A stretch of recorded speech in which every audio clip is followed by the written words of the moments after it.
நிகழ்ச்சியை காண அமர்ந்திருக்கும் உங்கள் அனைவருக்கும் இனிய புது வருட வாழ்த்துக்கள்.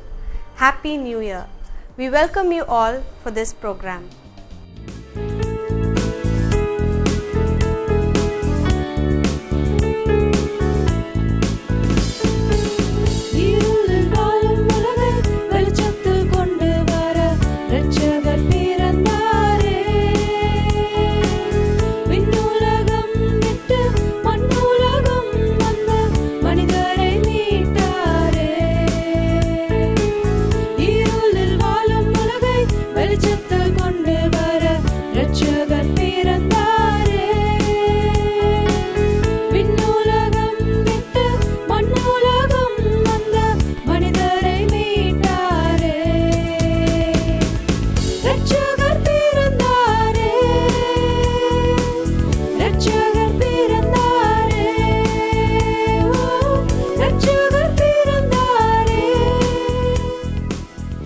இந்த வருடம் ஆசீர்வாத இளைஞர் இயக்கத்தின் பரிசுத்த ஆவியின் எழுப்புதல் ஆண்டு ஆகும்.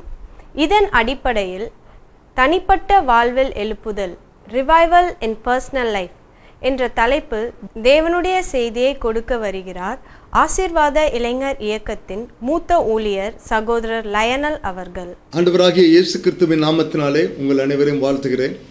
இந்த தொலைக்காட்சி நிகழ்ச்சியின் மூலமாக உங்களை சந்திப்பதிலே அதிகமாக நான் மகிழ்ச்சி அடைகிறேன். ஆண்டவருடைய பெரிதான கிருபையினாலும் தயவினாலும் ஆண்டவர் நம் ஒவ்வொருவருக்கும் ஒரு புதிய ஆண்டை காணும்படியாக செய்திருக்கிறார். ஆண்டவருடைய பெரிய நோக்கத்தோடும் திட்டத்தோடும் தான் இந்த புதிய வருஷத்திற்குள்ளே நம்மை பிரவேசித்து நமக்கு ஒரு ஆண்டை கூட்டி கொடுத்திருக்கிறார். அதற்காக நாம் ஆண்டவருக்கு நாம் நன்றி செலுத்துவோம். ஆசீர்வாத இளைஞர் இயக்கத்தின் சார்பிலும் என்னுடைய சார்பிலும் உங்கள் அனைவருக்கும் ஆசீர்வாதமான ஒரு மகிழ்ச்சியான ஒரு கனியுள்ள ஒரு புத்தாண்டை கர்த்தர் உங்களுக்கு அருளி செய்யும்படி நாங்கள் ஆண்டவரை நோக்கி விண்ணப்பம் செய்கிறோம். இந்த ஆண்டு ஆசீர்வாத இளைஞர் இயக்கத்திலே பரிசுத்தாவின் எழுப்புதல் ஆண்டு என்று நாங்கள் அறிவித்திருக்கிறோம். அதற்கு ஆதாரமாக எசேக்கியேல் 37 அதிகாரம் 14 வசனத்தினுடைய முதல் பகுதியிலே நீங்கள் பார்க்கும்போது எசேக்கியேல் தீர்க்கதரிசியிலே ஆண்டவர் சொல்லுகிறார், என் ஆவியை உங்களுக்குள் வைப்பேன், நீங்கள் உயிரடைவீர்கள். ஆண்டவர் தீர்க்கதரிசியை ஒரு பள்ளத்தாக்கின் நடுவிலே, அதுவும் உலர்ந்த எலும்புகள் நிறைந்த பள்ளத்தாக்கின் நடுவிலே அவர் அழைத்து சொல்கிறார். அந்த உலர்ந்த எலும்புகள் யார் என்றால் இஸ்ரவேல் ஜனங்கள். அவர்கள் என்ன சொல்லுகிறார்கள்? எங்களுடைய நம்பிக்கை எல்லாம் போய்விட்டது, நாங்கள் நம்பிக்கை இழந்தவர்களாய் இப்பொழுது நாங்கள் உலர்ந்து போனவர்களாய் நாங்கள் காணப்படுகிறோம். அப்படிப்பட்டதான உலர்ந்த எலும்புகள் உள்ள மக்களை ஆண்டவர் என்ன செய்கிறார் என்றால், உலர்ந்த எலும்புகளே நீங்கள் உயிரடையுங்கள் என்று சொல்லி ஆண்டவர் சொல்லுகிறார், என் ஆவியை உங்களுக்குள் வைப்பேன், நீங்கள் உயிரடைவீர்கள். எனக்கு அருமையானவர்களே, ஒருவேளை கடந்த ஆண்டு உங்களுடைய வாழ்க்கை ஒரு வறட்சி நிறைந்த ஒரு வாழ்க்கையை போல இருக்கலாம், வறண்டு போன ஒரு வாழ்க்கையாக இருக்கலாம், துக்கம் நிறைந்த ஒரு வாழ்க்கையாக இருக்கலாம், கனி இல்லாத ஒரு வாழ்க்கையாக இருக்கலாம், சோர்வுற்றிருந்த ஒரு வாழ்க்கையாக இருந்திருக்கலாம். ஆனால் ஆண்டவர் இந்த ஆண்டு உங்களுக்குள்ளே தேவன் தம்முடைய ஆவியை வைத்து உங்களை உயிரடைய செய்து உங்களை ஒரு பயனுள்ள ஒரு கூட்டமாக, அவருக்கென்று ஒரு சிறந்த ஒரு வைராக்கியம் நிறைந்த மகளாக எடுத்து பயன்படுத்தும்படியாக விரும்புகிறார். ஆகையினாலே ஆண்டவர் உங்களுக்குள்ளே ஒரு பெரிய காரியத்தை செய்ய போகிறார் என்று சொல்லி ஒரு விசுவாசத்தோடு கூட இந்த புதிய ஆண்டிற்குள்ளாக நீங்கள் பிரவேசிக்கும்படியாக நான் விரும்புகிறேன். ஒரு சில காரியங்களை ஆண்டவர் இந்த நாட்களிலே செய்து கொண்டிருந்தாலும் கூட நாம் அதிலே திருப்தி அடைய வேண்டாம். நமக்குள்ளே ஒரு பெரிய பின்மாறி அவசியமாக தேவைப்படுகிறது. ஆண்டவர் அனுப்புகிற ஒரு பின்மாறி அது என்ன செய்யும் என்றால், மக்களுக்குள்ளே ஒரு பெரிய அசைவை உண்டு பண்ணும். மக்களை, விசுவாசிகளை ஆண்டவரிடத்திலே அது நெருங்கி சேர்க்கிறது உதவியாக இருக்கும். ஆண்டவரை நேசிப்பதற்கு, பரிசுத்தத்திலே வளர்வதற்கு, பரிசுத்தமாகவே ஜீவிப்பதற்கு, ஆண்டவரை நோக்கி ஜெபிப்பதற்கு, நம்முடைய வாழ்க்கை எப்பொழுதும் இழந்து போன காரியங்களை எல்லாம், இழந்து போன சந்தோஷம், இழந்து போன கிருபைகள், வரங்கள், இவைகளை எல்லாம் திரும்ப அளித்து ஆண்டவர் ஒரு ஆசீர்வாதமான ஒரு வாழ்க்கையை கர்த்தர் நமக்குள்ளே கொடுக்க விரும்புகிறார். இந்த காலை வேளையிலே உங்களோடு கூட நாம் தனிப்பட்ட வாழ்க்கையிலே உயிர் மீட்சி என்ற தலைப்பின் கீழ் உங்களோடு கூட நான் பேசும்படியாக விரும்புகிறேன். தனிப்பட்ட நபர்கள் உயிர் மீட்சி அடையும் போது சபையானது உயிர் மீட்சி அடைகிறது. சபையானது உயிர் மீட்சி அடையும் போது தேசமானது ஆசீர்வதிக்கப்படுகிறது. ஆகையினாலே தனிப்பட்ட நபர்கள், ஒரு சபையானது தனிப்பட்ட நபர்களால் அது சேர்ந்து இருக்கிறது. ஆகையினால்தான் தனிப்பட்ட நபர்கள் உயிர் மீட்சி அடைவது மிகவும் அவசியமான ஒரு காரியமாக காணப்படுகிறது. தனிப்பட்ட நபர்கள் உயிர் மீட்சி அடைய வேண்டுமானால், அல்லது தனிப்பட்ட வாழ்க்கையிலே நமக்கு ஒரு உயிர் மீட்சி காணப்பட வேண்டுமானால், நாம் ஒரு உறுதியான அல்லது நிலைவரமான ஒரு தியான வாழ்க்கைக்குள்ளே நாம் காணப்பட வேண்டியவர்களாக இருக்கிறோம். அநேகருடைய தியான வாழ்க்கை ஒரு மறந்து போன ஒரு கதையை போல காணப்படுகிறது. அநேகருடைய தியான வாழ்க்கையிலே உறுதியின்மை காணப்படுகிறது. அநேகர் தங்களுடைய தியான வாழ்க்கையை மிகவும் அவசரமாக செய்யக்கூடியவர்களாக அவர்கள் காணப்படுகிறார்கள். ஆகையினாலே தியான வாழ்க்கையே இல்லாமல் போகக்கூடிய ஒரு சூழ்நிலை இப்பொழுது நாம் காணப்படுவதை நாம் பார்க்கிறோம். ஆனால் ஆண்டவரோடு கூட நாம் நிலையான ஒரு உறவு வைத்து கொள்ளும் போது தான், ஆண்டவரோடு கூட நாம் ஒரு சரியான ஒரு தியான வாழ்க்கையிலே தான் நாம் ஆண்டவர் நம்மை உயிர்ப்பிக்க முடியும். தியான வாழ்க்கை என்று நான் சொல்லும்போது அதில் 2 பகுதி அடங்கி இருக்கிறது. ஒன்று ஜெபம், இரண்டாவது வேத வாசிப்பு. இந்த வேத வாசிப்பும் ஜெபமும் சேர்ந்தது தான் தியான வாழ்க்கை. வேத வாசிக்கும் போது தேவன் நம்மோடு கூட பேசுகிறார். ஜெபிக்கும் போது நாம் தேவனோடு கூட பேசுகிறோம். இது இரண்டும் நம்முடைய வாழ்க்கையிலே சற்று நேரம் எடுத்து செலவழிக்கக்கூடிய ஒரு காரியமாக இருக்கிறது. ஆனால் இன்றைக்கு வாழ்கிற ஒரு உலகமானது மிகவும் ஒரு ஒரு உலகத்திலே நாம் ஜீவித்து கொண்டிருக்கிறோம். எல்லாமே அவசரமாக நடைபெற வேண்டும் என்று சொல்லி நாம் விரும்புகிறோம். உடனடியாக நமக்கு காரியங்கள் நடைபெற வேண்டும், உடனடியாக எல்லாம் செய்யப்பட வேண்டும் என்ற ஒரு அவசர உலகத்திலே நாம் ஜீவிக்கிறோம். ஆகையால் நமக்கு தேவனோடு கூட நேரங்களை செலவழிப்பதற்கு முடியாதவர்களாய் நாம் காணப்படுகிறோம். ஆனால் அடிப்படையான ஒரு கிரமமான தியான வாழ்க்கை இல்லாவிட்டால் நம்முடைய வாழ்க்கையிலே உயிர் மீட்சி வராது. சங்கீத புத்தகத்திலே 19ஆம் சங்கீதம் 7ஆம் வசனத்திலே சங்கீதக்காரன் இவ்விதமாக சொல்லுகிறான்: கர்த்தருடைய வேதம் குறைவற்றதும் ஆத்துமாவை உயிர்ப்பிக்கிறதுமாய் இருக்கிறது. கர்த்தருடைய வேதம் தான் நம்மை உயிர்ப்பிக்கக்கூடியதாய் இருக்கிறது. நம்முடைய தனிப்பட்ட வாழ்க்கையிலே ஆண்டவரை நாம் செபிக்காதபடி அல்லது வேதத்தை தியானம் பண்ணாமல் இருக்கும்போது நம்முடைய ஆத்துமா உயிர் மீட்சி அடைய முடியாது. அவசரமாக தேவனுடைய வசனத்தை அநேகர் கடமைக்காக நாம் வாசிக்க விரும்புகிறோம். அப்படிப்பட்டதான கடமையான வேகமான வாசிப்பு நம்முடைய வாழ்க்கைக்கு எந்த விதமான ஒரு பயனையும் கொடுக்காது. ஒரு சிலர் வேதத்தை படிக்கும்போது தங்களுக்கு பிடித்தமான சங்கீதங்களை அவர்கள் வாசிப்பார்கள், அல்லது நீதிமொழிகளை வாசிப்பார்கள். கிரமமாக வேதத்தை அவர்கள் தியானம் செய்வதில்லை. ஆகையால் தான் அவருடைய வாழ்க்கையிலே பட்டினி உள்ளவர்களாய் காணப்படுகிறார்கள். ஆண்டவராகிய இயேசு சொல்லும்போது சொன்னார், மனுஷன் அப்பத்தினால் மாத்திரமல்ல தேவனுடைய வாயிலிருந்து புறப்படுகிற ஒவ்வொரு வார்த்தையினாலும் அவன் பிழைப்பான் என்று ஆண்டவராகிய இயேசு அங்கே சொல்வதை நாம் பார்க்கலாம். ஆனால் இன்றைக்கு நாம் வெறும் அப்பத்தினாலே வாழ வேண்டும் என்று நாம் நினைப்புகிறோம். தேவனுடைய வார்த்தையை நாம் உட்கொள்வதில்லை. தேவனுடைய சமூகத்திலே உட்கார்ந்து நிதானமாக தேவனுடைய வார்த்தையை நாம் படிப்பதில்லை. ஆனால் சங்கீதக்காரன் சங்கீத புத்தகத்திலே 119ஆம் சங்கீதத்திலே 147 148 வசனங்களிலே நீங்கள் பார்க்கும்போது அவர் அதிகாலையிலே தேவனுடைய சமூகத்திலே உட்கார்ந்தார். தேவனுடைய வசனத்தை அவர் தியானிக்கும்படியாக குறித்த ஜாமங்களுக்கு முன்பாகவே என் கண்கள் விழித்து கொள்ளும் என்று அவர் சொல்லுகிறார். ஸோ அந்த தியான வாழ்க்கையை குறித்த விதமாக அவர் சொல்லுகிறார். ஆனால் அதே நேரத்தில் அவர் ஆண்டவரோடு கூட பேசுகிற ஒரு காரியத்தை குறித்து 119ஆம் சங்கீதத்திலே 147ஆம் வசனத்திலே சொல்லும்போது சொல்லுகிறார், முழு இருதயத்தோடும் கூப்பிட்டேன், முழு இருதயத்தோடும் நான் ஆண்டவரை நோக்கி கூப்பிட்டேன், குறித்த ஜாமங்களுக்கு முன்பாகவே என் கண்கள் தியானிக்கும்படி எழுந்து கொள்ளும். 6 மணிக்கு மேல் நீங்கள் பார்க்கும்போது இந்த உலகத்திலே அதிகமாக சந்தடி நிறைந்த ஒரு உலகமாக மாறிவிடுகிறது. அந்த சமயத்திலே தேவனுடைய சத்தத்தை நாம் தெளிவாக கேட்க முடியாது. ஏனென்றால் பல சத்தங்களும் பல குழப்பங்களும் நாம் காணப்படும் போது நம்முடைய உறவுகள் பாதிக்கப்படுவதை நாம் பார்க்கலாம். ஜெபிக்கவும் ஆண்டவரிடத்திலே நாம் முழு இருதயத்தோடு ஜெபிக்க முடியாதபடி பல அநேக லௌகீக பிரச்சனைகள் காரியங்கள் நம்மை குறுக்கே வந்து விடுகிறது. ஆகையால் நம்முடைய வாழ்க்கையிலே ஒரு கிரமமான ஒரு அவசரப்படாத ஒரு தியான வாழ்க்கை மிகவும் முக்கியமானதாக இருக்கிறது. தேவனுடைய வசனத்திலே ஆண்டவர் நம்மை தெரிந்து கொண்ட ஒரு பிரதானமான ஒரு நோக்கம் என்னவென்றால் 1 கொரிந்தியர் 1:9 நாம் பார்க்கும்போது, அவரோடு கூட இருக்கும்படியாக ஐக்கியம் கொள்ளும்படியாக அழைத்த தேவன் உண்மையுள்ளவர். ஆகையால் பிரதானமாக தேவன் நம்மை அழைத்ததனுடைய நோக்கம் என்னவென்றால், அல்லது ரட்சித்ததனுடைய நோக்கம் என்னவென்றால், நாம் அவரோடு கூட ஐக்கியம் கொள்வதற்காக, அவரோடு கூட பேசுவதற்காக. ஆதாமையும் ஏவாளையும் சிருஷ்டித்து தேவன் அவர்களோடு உறாவி கொண்டு வந்தார். அவர்களோடு கூட நெருங்கிய ஐக்கியம் கொண்டவராக அவர் காணப்பட்டார். அப்படிப்பட்டதான ஆண்டவரோடு கூட ஒரு நெருங்கிய ஐக்கியம் நமக்குள் இருக்கும்போதுதான் நாம் செழிப்புள்ளவர்களாய், பசுமை உள்ளவர்களாய் நாம் காணப்படுவோம். ஆண்டவரோடு கூட நிலைத்திராத ஒரு கொடியானது, செடியோடு நிலைத்திராத ஒரு கொடியானது அது உலர்ந்து போய்விடும் என்று சொல்லி யோவான் 15 நாம் வாசிக்கிறோம். ஆகையால் ஆண்டவரோடு கூட நாம் எப்பொழுதும் இணைந்து ஐக்கியம் உள்ளவர்களாய் நாம் காணப்பட வேண்டும். அது மாத்திரமல்ல, ஆண்டவராகிய இயேசு கிறிஸ்து 12 சீஷர்களை அவர் தெரிந்து கொண்டார் என்று நாம் அனைவரும் அறிவோம்.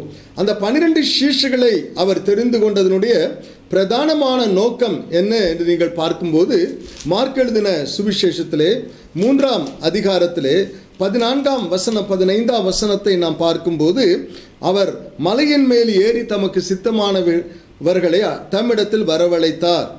அவரிடத்தில் அவர்கள் வந்தார்கள். அப்பொழுது அந்த 12 பேரை அவர் தெரிந்து கொண்டு, எதற்காக தெரிந்து கொண்டாராம்? பிரதானமாக அவர்கள் தம்மோடு கூட இருக்கவும், இரண்டாவதாக தான் பிரசங்கம் பண்ணும்படியாகவும், அதற்கு பிற்பாடுதான் வியாதிகளை குணமாக்கவும் பிசாசுகளை துரத்தவும் அவர்களை தெரிந்து கொண்டார். ஆகையால் ஆண்டவருடைய பிரதானமான நோக்கம் அவர்கள் தம்மோடு இருக்க வேண்டும், தம்மோடு கூட தன்னுடைய காரியங்களை பகிர்ந்து கொள்ள வேண்டும், தம்மோடு கூட அவர் உறவாட வேண்டும் என்று சொல்லி ஆண்டவர் விரும்புகிறார். நமக்குள்ளே ஒரு உண்மையான ஒரு எழுப்புதல், உயிர் மீட்சி இல்லாததற்கு காரணம், நாம் மனம் போன வாழ்க்கையிலே நம்முடைய வாழ்க்கையிலே நாம் ஜீவித்து கொண்டு ஞாயிற்றுக்கிழமை மாத்திரம் நாம் ஆராதனைக்கு சென்றால் போதும் என்று நாம் நினைத்து கொண்டிருக்கிறோம். அருமையானவர்களே, நாம் ஒவ்வொரு நாளும் ஆண்டவரோடு கூட நாம் பேச வேண்டும், ஆண்டவர் நம்மோடு கூட பேச வேண்டும். அப்பொழுது நம்முடைய வாழ்க்கை உயிர் மீட்சியுள்ள ஒரு உயிருள்ள ஒரு வாழ்க்கையாக காணப்படும். அநேகருடைய வாழ்க்கையிலே அந்தரங்கமான ஒரு வாழ்க்கை வேறு, வெளியரங்கமான ஒரு வாழ்க்கையை வேறு. அந்தரங்கத்திலே அவர்கள் நடப்பது ஒன்று, ஆனால் வெளியரங்கத்திலே அவர்கள் நடப்பது ஒன்று. அந்தரங்கத்திற்கும் வெளியரங்கத்திற்கும் கொஞ்சம் கூட சம்பந்தம் இல்லாத ஒரு வாழ்க்கையிலே அவர்கள் நடத்துவதை பார்க்கலாம். ஆண்டவராகிய இயேசு கிறிஸ்து மத்தேயு எழுதின சுவிசேஷத்திலே கூட அவர் திரும்ப திரும்ப வலியுறுத்துகிற ஒரு முக்கியமான ஒரு காரியம் என்னவென்றால், அவர் அந்தரங்கத்தை பார்க்கிற பிதா என்று சொல்லுகிறார். மத்தேயு 6 நீங்கள் 5 6 பார்க்கும்போது, நீ மாயக்காரரை போல இருக்காதே, மனிதர்கள் காணும்படியாக ஜெப ஆலயங்களிலே நீண்ட ஜெபங்களையும் செய்ய விரும்பாதே. உன் கதவை பூட்டி கொண்டு நீயோ அறை வீட்டிற்குள் பிரவேசித்து அந்தரங்கத்தில் இருக்கிற உன் பிதாவை நோக்கி நீ ஜெபம் பண்ணு. அப்பொழுது உன் அந்தரங்கத்தை பார்க்கிற பிதா உனக்கு வெளியரங்கமாய் பலன் அளிப்பார். அந்தரங்க வாழ்க்கையிலே இன்றைக்கு அநேகர் ஆண்டவரை விட்டு தூரமாக இருந்து கொண்டு ஆண்டவரிடத்திலே சரியாக ஜெபிக்காதபடி, நேரங்களை செலவழிக்காதபடி, தியானிக்காதபடி அவர்கள் வெளியே பார்க்கும்போது ஏதோ மிகவும் ஆவிக்குரியவர்களைப் போல காணப்படுகிறார்கள். ஆனால் அவர்களுடைய வாழ்க்கையிலே எந்த விதமான ஒரு பயனும் இல்லை. அவருடைய வாழ்க்கை ஒரு கனி இல்லாத ஒரு வாழ்க்கையாக இருப்பதை நாம் பார்க்கிறோம். ஆண்டவர் என்ன சொல்லுகிறார்? என் ஆவியை உங்களுக்குள் பிரவேசிப்பேன், நீங்கள் உயிரடைவீர்கள். ஆவியானவரை தேவன் நமக்கு கொடுத்ததனுடைய பிரதானமான நோக்கம் ஜெபிப்பதற்கும் சகல சத்தியத்திற்குள்ளும் அவர் நம்மை நடத்துவார். ஆகையால் ஆவியானவர் நம்மை உயிர்ப்பிக்கிறவராய் இருக்கிறார். இந்த பகுதியிலே ஆவியானவருடைய செயல்பாடு அதிகமாக இருப்பதை நீங்கள் உணர வேண்டும், அவைகளை நீங்கள் அனுபவிக்க வேண்டும். ஆண்டவராகிய இயேசு கிறிஸ்துவினுடைய வாழ்க்கையை நீங்கள் பார்க்கும்போது அவர் ஏராளமான ஊழியங்களை செய்தார். வேத புத்தகத்திலே நாம் பார்க்கும்போது அவர் ஊழியத்திலே மிகவும் அவர் ஆக்கியபைடாக அல்லது அவர் சுறுசுறுப்பாக வேகமாக இருந்து வந்ததை நாம் வேதத்திலே நாம் வாசிக்கிறோம். லூக்கா எழுதின சுவிசேஷம் 5ஆம் அதிகாரத்திலே நீங்கள் பார்க்கும்போது அங்கே ஒரு அற்புதத்தை செய்கிறார் சீமோனுடைய வாழ்க்கையிலே. முழுவதும் அவன் பிரயாசப்பட்டு ஒரு மீன் கூட கிடைக்கவில்லை. ஆனால் அவனை பார்த்து ஆண்டவர் சொல்லுகிறார், நீ வலையை வலதுபுறமாக போடு அல்லது ஆழத்திலே தள்ளி கொண்டு போய் போடு என்று சொல்லுகிறார். அப்பொழுது வலைகள் கிழியத்தக்கதாக அவன் மீன்களை பிடிப்பதை நாம் பார்க்கலாம். அதை தொடர்ந்து நீங்கள் பார்க்கும்போது அவர் ஒரு பட்டணத்தில் இருக்கையிலே குஷ்டரோகம் பிடித்த ஒரு நிறைந்த ஒரு மனுஷனை கண்டு அவன் ஆண்டவருக்கு முன்பாக முகங்குப்புற விழுந்து, ஆண்டவரே உமக்கு சித்தமானால் என்னை சுத்தமாக்க உம்மால் ஆகும் என்று சொல்லுகிறார். இயேசு தம்முடைய கையை நீட்டி எனக்கு சித்தமுண்டு நீ சுத்தமாக என்று அவனை குணப்படுத்துவதை நாம் பார்க்கலாம். பார்த்து என்ன சொல்லுகிறார், மோசே இதை ஒருவனுக்கும் சொல்லாமல் மோசே உனக்கு கட்டளையிட்ட பலியை செலுத்து என்று சொல்லுகிறார். அப்படி இருந்தும் அவருடைய கீர்த்தி அதிகமாய் பரம்பிற்று. திரளான ஜனங்கள் அவருடைய உபதேசத்தை கேட்பதற்கும் அவரால் குணமாக்கப்படுவதற்கும் அங்கே கூடி வருவதை பார்க்கலாம். இப்படிப்பட்டதான ஒரு நேரத்தில் இயேசு என்ன செய்கிறார் என்று நீங்கள் பார்ப்பீர்களே. ஆனால் 16ஆம் வசனத்திலே அவரோ வனாந்தரத்தில் தனித்து போய் ஜெபம் பண்ணி கொண்டிருந்தார். ஏராளமான தேவைகளோடு கூட மக்கள் வருகிறார்கள். ஆனால் ஆண்டவராகிய இயேசு என்ன செய்கிறார், அவரோ ஒரு வனாந்தரத்திலே தனித்து போய் ஜெபம் பண்ணி கொண்டிருக்கிறார். இன்னைக்கு அநேகர் ஊழியம் என்று சொல்லி போகிறார்கள், நல்லதுதான். ஆனால் ஊழியம் என்று போய் தேவனோடு கூட தனிப்பட்ட முறையிலே நேரங்களை செலவழிக்காதபடி அவர்கள் ஊழியத்திலே நேரங்களை செலுத்தி கடைசியாக அவருடைய வாழ்க்கை வறண்டு போய்விடுகிறது.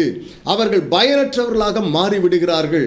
யாருக்கும் ஒரு பிரயோஜனம் இல்லாத ஒரு நபர்களாக மாறி. ஆனால் ஆண்டவராகிய இயேசு நீங்கள் பார்ப்பீர்களே, ஆனால் அநேக காரியங்களை காலையில் முழுவதும் செய்து மாலையில மக்கள் கூடி வந்திருந்தாலும் அவர் என்ன செய்கிறார் என்றால் வனாந்திரத்திலே தனித்து போய் அங்கே ஜெபம் பண்ணுவதை நாம் பார்க்கலாம். நம்முடைய வாழ்க்கையிலே முதலாவதாக தனிப்பட்ட வாழ்க்கையிலே ஒரு உயிர் மீட்சியை தேவன் உண்டாக்கும்படியாக விரும்புகிறார். அந்த தனிப்பட்ட வாழ்க்கையிலே நாம் உயிர் மீட்சி வேண்டுமானால் முதலாவதாக நாம் ஒரு கிரமமான உறுதியான ஒரு தியான வாழ்க்கை உடையவர்களாய் நாம் காணப்பட வேண்டும்.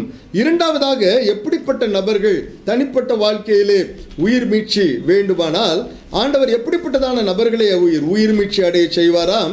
ஏசாயா தீர்க்கதரிசியின் புத்தகத்திலே 57ஆம் அதிகாரம் 15ஆம் வசனத்திலே ஏசாயா தீர்க்கதரிசி விதமாக சொல்லுகிறார், நித்தியவாசியும் பரிசுத்தர் என்னும் நாமம் உள்ளவருமாகிய மகத்துவமும் உன்னதமுமானவர் சொல்கிறார், உன்னதத்திலும் பரிசுத்த ஸ்தலத்திலும் வாசம் பண்ணுகிற நான் பணிந்தவர்களின் ஆவியை உயிர்ப்பிக்கிறதற்கும் நொறுங்கினவர்களின் இருதயத்தை உயிர்ப்பிக்கிறதற்கும் நொறுங்குண்டு பணிந்த ஆவி உள்ளவர்களிடத்திலும் வாசம் பண்ணுகிறேன்.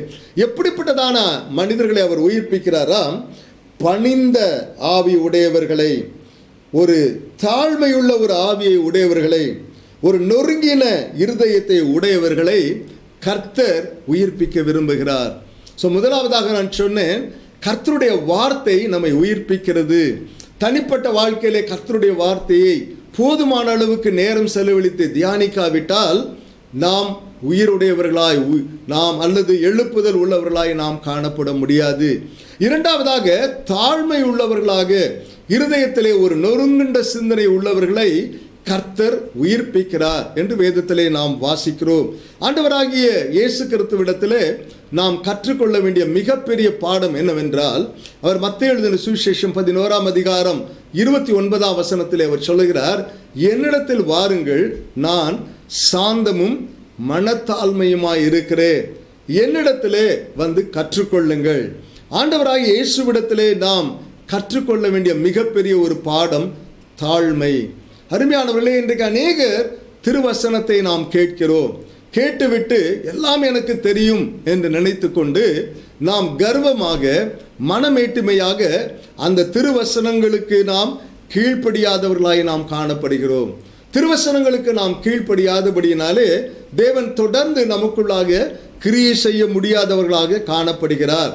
ஆண்டவருடைய வார்த்தையிலே நாம் வாசிக்கிறோம், நீதிமொழிகளின் புஸ்தகம் 16ஆம் அதிகாரம் 5ஆம் வசனத்தை நாம் பார்க்கும்போது, தேவன் மனமேட்டுமை உள்ளவன் எவனும் கர்த்தருக்கு அருவருப்பானவன் என்று வேதத்திலே நாம் வாசிக்கிறோம். மனமேட்டுமை உள்ளவன் கர்த்தருக்கு அருவருப்பானவன். அது மாத்திரமல்ல, 138 சங்கீதம் 6 வசனம் 7 வசனத்திலே நீங்கள் பார்க்கும்போது அங்கே சங்கீதக்காரன் என்ன சொல்கிறார்? கர்த்தர் உயர்ந்தவராய் இருந்தும் தாழ்மையானவனை நோக்கி பார்க்கிறார், மேட்டுமையானவனையோ தூரத்திலிருந்து அறிகிறார். மேட்டுமையானவன், பெருமை உள்ளவன், கர்த்தருக்கு அருவருப்பானவன். அப்படிப்பட்டதான ஒரு நபரை கர்த்தர் உயிர் மீட்சி அடைய செய்ய முடியாது. அது மாத்திரமல்ல, மேட்டுமையானவனை கர்த்தர் தூரத்திலிருந்து அறிகிறார். அடுத்த வசனத்தில் சங்கீதக்காரன் சொல்லுகிறார், நான் துன்பத்தின் நடுவிலே நடந்தாலும் நீர் என்னை உயிர்ப்பிப்பீர். அநேக நேரங்களிலே துன்பங்களும் பாடுகளும் நம்மை தாழ்மை அடைய செய்கிறது, நம்மை சிறுமைப்படுத்துகிறது. அப்படிப்பட்டதான தாழ்மையான நேரங்களிலே கர்த்தர் நம்மை உயிர்ப்பிப்பார் என்று அங்கே சொல்கிறார். அது மாத்திரமல்ல, யாக்கோபு எழுதின பொதுவான நிருபம் 4 அதிகாரம் 6 வசனம் 7 வசனத்தை பார்க்கும்போது அங்கே யாக்கோபு சொல்லுகிறார், தேவன் பெருமை உள்ளவர்களுக்கு எதிர்த்து நிற்கிறார், தாழ்மை உள்ளவர்களுக்கோ கிருபை அளிக்கிறார். தாழ்மையான ஒரு சிந்தை உள்ளவர்களை கர்த்தர் உயிர்ப்பிக்கிறார். ஈவான் ராபர்ட்ஸ் எனப்பட்ட ஒரு தேவனுடைய மனுஷனை நாம் அறிந்திருக்கிறோம். அந்த ஈவான் ராபர்ட்ஸ் மூலமாக வேல்ஸ் பட்டணத்திலே தேவன் ஒரு பெரிய எழுப்புதலை அவர் கட்டளையிட்டார். அவர் ஒரு சாதாரணமான ஒரு மனிதனாக இருந்தாலும் கர்த்தர் அந்த பயன்படுத்தின ஒரு மனிதன். அவரிடத்தில் காணப்பட்ட மிக சிறந்த ஒரு பண்பு என்னவென்றால் ஒரு தாழ்மை. அவர் கூட்டத்திலே வந்தால் கூட அவர் அமைதலாக உட்கார்ந்து கொண்டுதான் இருப்பார். தான் பேச வேண்டும் என்று கூட அவர் விரும்ப மாட்டார். அமைதலாகவே அவர் காணப்படுவார். அவர் அடிக்கடி செய்கிற ஜெபம் என்னவென்றால், ஆண்டவரே என்னை வளைத்து உலகத்தை ஆசீர்வதியும், அல்லது சபையை வளைத்து உலகத்தை ஆசீர்வதியும். ஆகையால் நாம் வளைக்கப்படும் போது, நாம் நொறுக்கப்படும் போது கர்த்தர் நமக்குள்ளே ஒரு எழுப்புதலை அனுப்புகிறார். பெருமையோடு கூட எனக்கு எல்லாம் இருக்கிறது என்று சொன்னால் ஆண்டவர் நம்மை எடுத்து பயன்படுத்த முடியாது. யோவான் ஸ்நானகனை குறித்து நாம் எல்லாரும் நன்றாக அறிந்திருக்கிறோம். ஆனால் இந்த யோவான் ஸ்நானகனை குறித்து வேதம் ஆண்டவராகிய இயேசு கிறிஸ்து ஒரு அருமையான ஒரு சாட்சியை சொல்லுவதை நீங்கள் பார்க்கலாம். யோவான் எழுதின சுவிசேஷத்திலே 5 அதிகாரத்திலே 35 வசனத்தை பார்க்கும்போது ஆண்டவர் சொல்லுகிறார், அவன் எரிந்து பிரகாசிக்கிற ஒரு ஒளியாயிருந்தான், நீங்களும் சில காலம் அவன் வெளிச்சத்தில் கரி கூர்ந்தீர்கள். யோவான் ஸ்நானகன் ஒரு எரிந்து பிரகாசிக்கிற ஒரு விளக்காக, அவன் வெளிச்சமாக அவன் காணப்பட்டான். ஆனால் அவன் என்ன சொல்லுகிறான் தெரியுமா? அப்படிப்பட்டதாக தேவனால் முன் அனுப்பப்பட்டவனாக இருந்தாலும் கூட அவன் என்ன சொல்லுகிறான்? அவருடைய பாதரட்சை, இயேசு கிறிஸ்துவினுடைய பாதரட்சையை சுமப்பதற்கு கூட நான் தகுதி உடையவன் அல்ல என்று சொல்லுகிறார். என்ன ஒரு பயங்கரமான தாழ்மையை யோவான் ஸ்நானகனிடத்திலே நாம் பார்க்கிறோம். அது மாத்திரமல்ல, நீங்கள் யோவான் ஸ்நானகன் இயேசு கிறிஸ்துவுக்கு முன்பாக அனுப்பப்பட்டவன், இயேசு கிறிஸ்துவுக்கே அவன் ஞான ஸ்நானம் கொடுத்தவன் என்பதை நீங்கள் அறிந்திருக்கிறோம். நாம் ஒரு சமயத்திலே யோவான் ஸ்நானனுடைய சீஷர்களுக்கும் யூதருக்கும் சுத்திகரிப்பை குறித்து வாக்குவாதம் உண்டாயிற்று. அவர்கள் யோவானிடத்திலே வந்து, ரபி, உம்முடனே ஞான ஸ்நானம் பெற்ற ஒருவர், யோர்தானுக்கு அக்கறையில் ஒருவர் இருந்தாரே, அவரை குறித்து நீரும் சாட்சி கொடுத்தீரே, எல்லாரும் அவரிடத்தில் போகிறார்கள் என்று சொல்லுகிறார்கள். வேறு விதமாக சொல்ல வேண்டுமானால் என்ன அவரை பார்த்து சொல்லுகிறார்கள்? உன்னிடத்தில் இருக்கிற கூட்டம் எல்லாம் அங்கே போய்விட்டது என்று சொல்லும்போது யோவான் ஸ்நானகன் என்ன சொல்லுகிறார் என்றால், யோவான் 3 அதிகாரம் 30 வசனத்திலே, அவர் பெருகவும் நான் சிறுகவும் வேண்டும், நான் குறைந்து கொண்டே போக வேண்டும், அவர் பெருகி கொண்டே போக வேண்டும் என்று அவர் சொல்வதை பார்க்கலாம். அருமையானவர்களே, நம்முடைய வாழ்க்கையிலே நம்முடைய சுயம் குறுகி அவர் பெருகும் போது கர்த்தர் நம் மூலமாக ஒரு எழுப்புதலை கட்டளையிட்டுவார். இன்றைக்கு இருக்கிற ஊழியர்களை நீங்கள் பார்க்கும்போது அவர்களுடைய வாழ்க்கையிலே முற்றிலுமாக மாறுபட்ட காரியத்தை நீங்கள் பார்க்கலாம். தங்களையே அவர்கள் பெரிதானவர்களாக காட்ட வேண்டும் என்று விரும்புகிறார்கள். ஆனால் யோவான் ஸ்நானகன் என்ன சொல்லுகிறார்? அவரை நான் உயர்த்த வேண்டும், அவர் பெருக வேண்டும் என்று அவர் சொல்வதை நாம் பார்க்கலாம். மூன்றாவதாக, நமக்குள்ளே ஒரு உயிர் மீட்சி வேண்டுமானால் நாம் ஆவியானவரை பருகி கொண்டே இருக்க வேண்டும். ஏதோ ஒரு நாளிலே பரிசுத்த ஆவியினாலே நாம் நிரப்பப்பட்டோம் என்று அல்ல, ஒவ்வொரு நாளும் நாம் பரிசுத்த ஆவியானவரை பருகி கொண்டிருக்க வேண்டும். ஏனென்றால் ஆண்டவராய் இயேசு சொன்னார், யோவான் 7 அதிகாரம் 37 39 வசனம் வரை, என்னை விசுவாசிக்கிறவனுடைய உள்ளத்திலிருந்து ஜீவனுள்ள நதிகள் புறப்பட்டு ஓடும். அது தம்மை விசுவாசிக்கிற போகிறவர்கள் அடைய போகிற பரிசுத்த ஆவியை குறித்து அவர் அப்படி சொல்வதை பார்க்கலாம். ஏதோ ஒரு நாளிலே பரிசுத்த ஆவியை பெற்றோம் என்று அல்ல, ஒவ்வொரு நாளும் பரிசுத்த ஆவியினாலே நாம் நிரப்பப்பட்டவர்களாக நிரம்பினவர்களாக நாம் காணப்பட வேண்டும். அருமையானவர்களே, அப்பொழுதுதான் நம்முடைய வாழ்க்கை வறட்சி இல்லாத ஒரு வாழ்க்கையாக காணப்படும். சிம்சோனை குறித்து நாம் எல்லாரும் நன்றாக அறிவோம். அவன் ஆண்டவருக்காக அரிய பெரிய காரியங்களை செய்தான். ஒரு சமயத்திலே பெலிஸ்தர்கள் அவனுக்கு விரோதமாக வந்தபோது சிம்சோன் என்ன செய்தான் தெரியுமா? ஒரு பச்சை தாடை, கழுதை தாடை எலும்பை அவன் எடுத்துக்கொண்டு அதில் 1000 பெலிஸ்தீர்களை அவன் வீழ்த்தி தள்ளுகிறான். அப்படி வீழ்த்தி தள்ளின உடனே அவனுக்கு ஒரு பயங்கரமான ஒரு தாகம் உண்டாயிற்று. அப்பொழுது ஆண்டவருடைய நோக்கி அவன் சொல்கிறான். நியாயாதிபதிகள் 15ஆம் அதிகாரம் 18-19 வாசித்து பார்ப்பீர்கள். ஆனால் ஆண்டவரே, இவ்வளவு பெரிய ரட்சிப்பை எனக்கு கொடுத்து நான் இந்த விருத்த சேதனம் இல்லாத பெலிஸ்தர்களுக்கு கையெழுத்தில் நான் சாக வேண்டுமா? அப்பொழுது ஆண்டவர் லேகியில் உள்ள பள்ளத்தை பிளக்க பண்ணினார். அதிலிருந்து தண்ணீர் ஓடி வந்தது. அவன் குடித்த போது அவன் உயிர் திரும்ப அவனுக்குள்ளே வந்தது. பரிசுத்த ஆவியானவரை நாம் பருகும் போது நமக்குள்ளே உயிர் மீட்சி வருகிறது. அருமையானவர்களே, நமக்குள்ளே தேவன் எழுப்புதலை அனுப்ப வேண்டுமானால், தனிப்பட்ட வாழ்க்கையில ஒரு எழுப்புதல் வேண்டுமானால், கிரமமாக வேதத்தை நாம் தேவனோடு கூட தியான வாழ்க்கை கொள்வோம். அது மாத்திரமல்ல, தேவனோடு கூட கிரமமாக தியான வாழ்க்கை கொள்வது மாத்திரமல்ல, தாழ்மையோடும் கற்றுக்கொள்கிற ஒரு ஆவியோடும் கீழ்ப்படிதல் உள்ள ஒரு ஆவியோடும் காணப்படுவோம். அது மாத்திரமல்ல, ஒவ்வொரு நாளும் பரிசுத்த ஆவியினாலே நிரப்பப்பட்டு கொண்டே இருப்போம், பருகுவோம். அப்பொழுது தேவன் நமக்குள்ளே ஒரு உயிர் மீட்சியை கட்டளையிடுவார். கண்களை மூடி, ஆண்டவரே, இந்த உயிர் மீட்சியை எனக்கு தாரும். ஆண்டவரே, நீர் என்னை உயிர்ப்பியுங்க தாவே. உம்மை நான் உயர்த்தி கூற, உமக்குள்ளே நான் சந்தோஷமாக இருக்க, உம்மிடத்திலே நான் நெருங்கி வர, என்னுடைய வறட்சியான வாழ்க்கையெல்லாம் ஆண்டவரே இந்த புதிய வருஷத்திலே மாற, கர்த்தாவே என்னை உம்முடைய ஆவியினாலே நிரப்பும் என்று சொல்லி இன்றைக்கு நாம் நம்மை அர்ப்பணிப்போம். கிருபையுள்ள ஆண்டவரே, இந்த ஒரு புதிய வருஷத்தை காண எங்களுக்கு நீர் உதவி செய்தபடியால் ஸ்தோத்திரம். அநேக ஆண்டவரே கர்த்தாவே, கடந்த வருஷத்தை கண்ட அநேகர் இந்த புதிய வருஷத்தை காணவில்லை. ஆனால் கர்த்தாவே, எங்களுக்கோ ஒரு புதிய வருஷத்தை கொடுத்திருக்கிறதற்கு நன்றி செலுத்துகிறோம். எங்களுடைய வறண்ட வாழ்க்கையெல்லாம் நீர் மாற்றி போட்டு ஒரு செழிப்பான தண்ணீர் தடாகமான ஒரு வாழ்க்கையை நீர் கட்டளையிடுகிறபடியால் உமக்கு ஸ்தோத்திரம். இந்த திருவசனத்தை கேட்ட ஒவ்வொருவரையும் இந்த வேளையில் அவருடைய வாழ்க்கையை தண்ணீர் தடாகமான செழிப்பான ஒரு தனிப்பட்ட ஒரு வாழ்க்கையிலே ஒரு எழுப்புதல் வருஷமாக அவர்களுக்கு நீர் கட்டளையிட பண்ணும்படியாய் ஜெபிக்கிறோம். எங்கள் ஒவ்வொருவரையும் ஆசீர்வதியும், அநேகருக்கு எங்களை ஆசீர்வாதமாக மாற்றும். இயேசு கிறிஸ்துவின் உன்னத நாமத்தில் ஜெபிக்கிறோம் வல்லமையுள்ள பிதாவே. தனிப்பட்ட வாழ்வில் உயிர் மீட்சி என்ற செய்தி உங்களுக்கு ஆசீர்வாதமாக இருக்கும் என நம்புகிறோம். இந்த நிகழ்ச்சியை குறித்து உங்கள் நண்பர்களுக்கு தெரியப்படுத்துங்கள். கர்த்தர் உங்களை ஆசீர்வதிப்பாராக. எங்கள் முகவரி: ஆசீர்வாத இளைஞர் இயக்கம், 8 சர்ச் காலனி, வேலூர் 632006, இந்தியா. எங்களது தொலைபேசி எண்கள் 0416 22 42 943, 0416 22 48 943. எங்களது இமெயில் hq@bymonline.org.